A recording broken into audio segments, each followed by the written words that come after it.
naman yan. Siyempre, may anak na pinapaaral. Ikaw ba naman maging inatay? Sa bagay. Ay, Bisaya ka man? Nakakaintindi ako ng Bisaya, pero waray, nakakaintindi rin ako. Kasi waray ang tatay ko. Pero hindi ako... Hindi, ang sa amin naman, ang sa amin naman, taga-pure kami ng Bisaya. Parang sa ano ba? Parang sa Cebu. Ay, ano ba?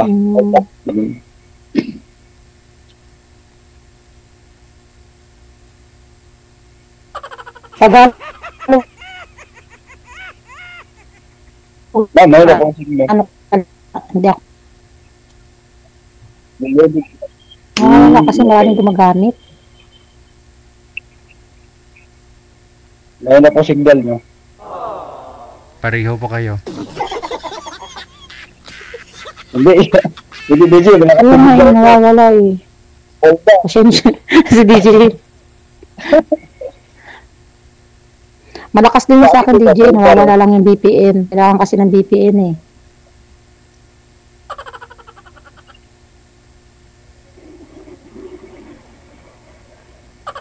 Bali,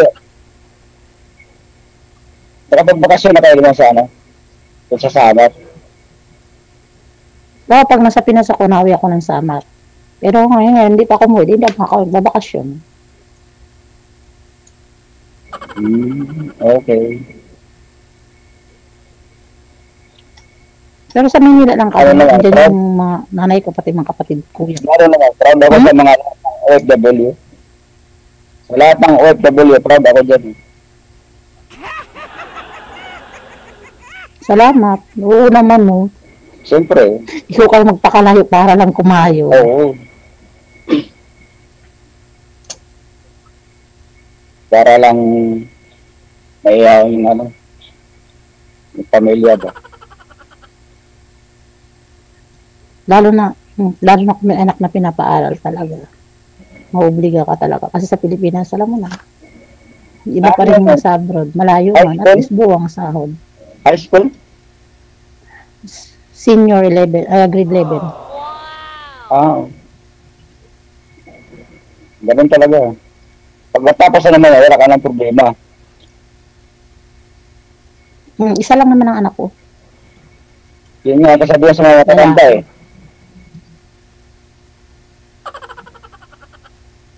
Yun nga kasabihan sa mga matatanda. At least, hindi ako tatandang mag-isa.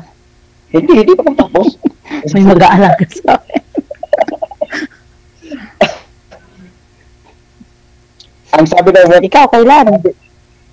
ang sabi daw ng matatanda, ang pag-aaral sa anak, wala sa magulang. Basta, ganun. Yan, nainggit ako sa ano eh. Mabait naman anak Nainggit ko. ako sa mga...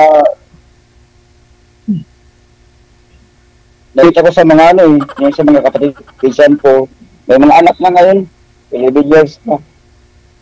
Tapos ako lang ngayon. Di mag-asawa ka na. Hindi ka pa mag-asawa. Pihikan ka yata. Oo, kasi isipin mo lang, mag-asawa ka, wala kang trabaho, di ba? Hindi. Huwag ka mag-asawa pag wala ka pang trabaho. Ang ano ko eh, yun nga ang aking tawag ito.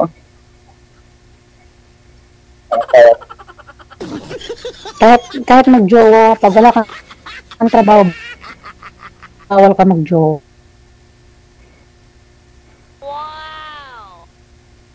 Meron. Wow. Totoo yung kasabihan. Meron kasi pabila.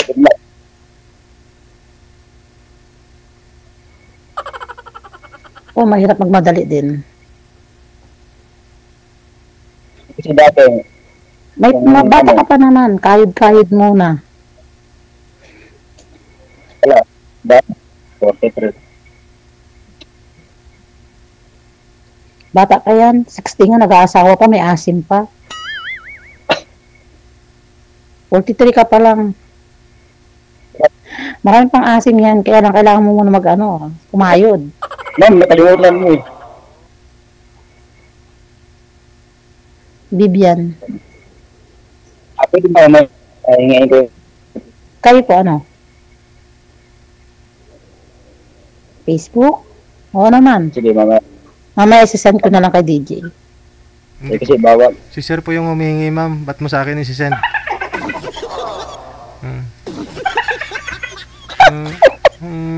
Kaya, Messenger ka po, DJ. Hindi po, ipagpatuloy po ninyo yung pag-uusap ninyo mamaya sa off-cam. Doon sa off-cam, doon po kayo magbigayan ng mga confidential na mga information ninyo. maganda si ma'am. Ano? Sabi ko, maganda ka. Maganda ka, ma'am. Sabi. Sus. Yan yung mahirap, maganda, pero hindi nakakahanap ng tama. Ma'am. Ano sabihin nga, Yes. sabihin kasi sa lagi maganda ka. Ano, pagbubula o nakadepende? Nakadepende. Hindi. Kaya nakadepende. Ah.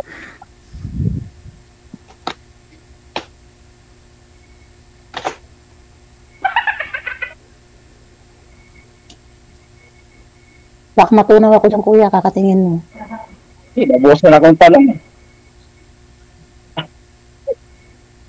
Diyos ko, pag ako nag-umpisa ng talong, baka sabihin mo, ano ka ba, abunda? Hindi ah.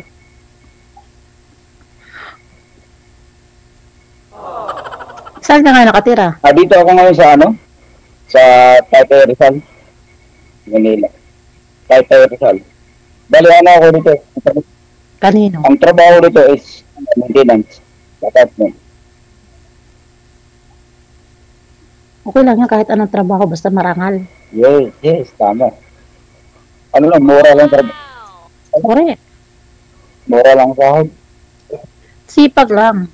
Tsaga lang. Importante, hindi ka umaasa kahit kanino. Kumakayod. Para kasi, Yun ang importante. para naman kasi sa akin, bawal ang tamad. Basta, ang nagtayo ng katawan mo.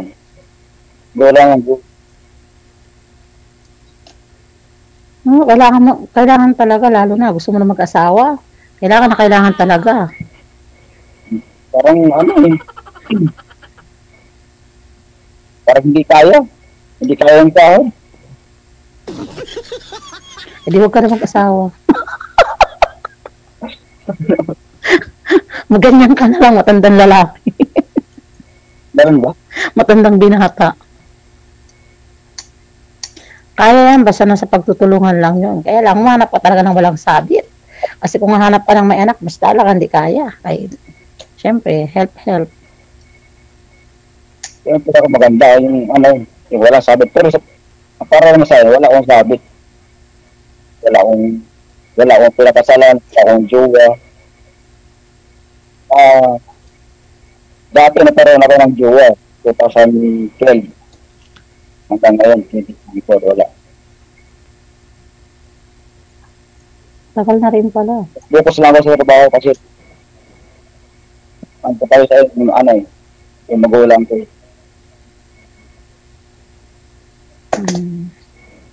Mas maganda na rin kasi hindi nagmamadali, lalo na kung alam mo naman sa sarili mo na hindi mo pa kayang bumuhay ng pamilya.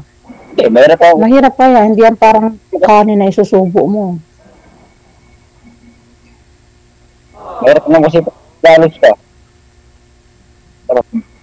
Sabi, si ganito, di ganun. Gustuhin ko to. Diba? Mahirap ang ganun. Pero ang sagot, kung gustuhin ka. Ganun.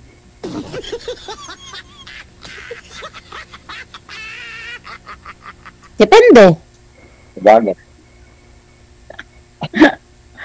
Kung ako pinaparinggan mo, depende. Hindi Depende sa sitwasyon. Hindi.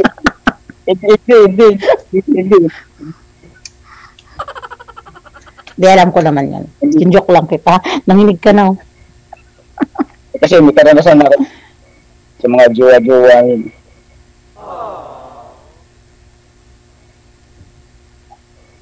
Makakadala kasi. Bagay. Makakadala. Kasi ito mo tapos. Bagay, bata pa naman ako. seryoso ka sa babae, tapos malalaman mo lang, merong ibang naniligaw, okay sa kanya, ganun. Basta, habang story, hindi ko lang baba. Hindi pa siguro yun yung the one. Lahat naman tayo dumarating sa ganyang bagay. Lahat naman. Sabi nga, tuloy lang ang buhay. Hanggat may bukas, may bagong jowa.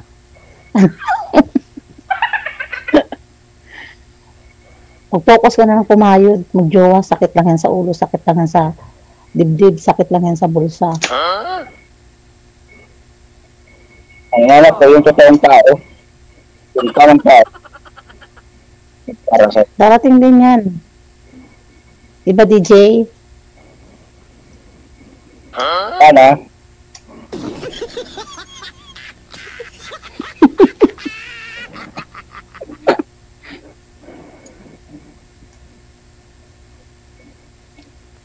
Hey, DJ. Ano yung DJ, oh? Sige. Connected naman ako kayo, no? Kasi naglalag po kayo pareho. Maraming salamat sa time. Tuloy-tuloy po yung pag-uusap ninyo. Magbigayan ako kayo ng Facebook, ha?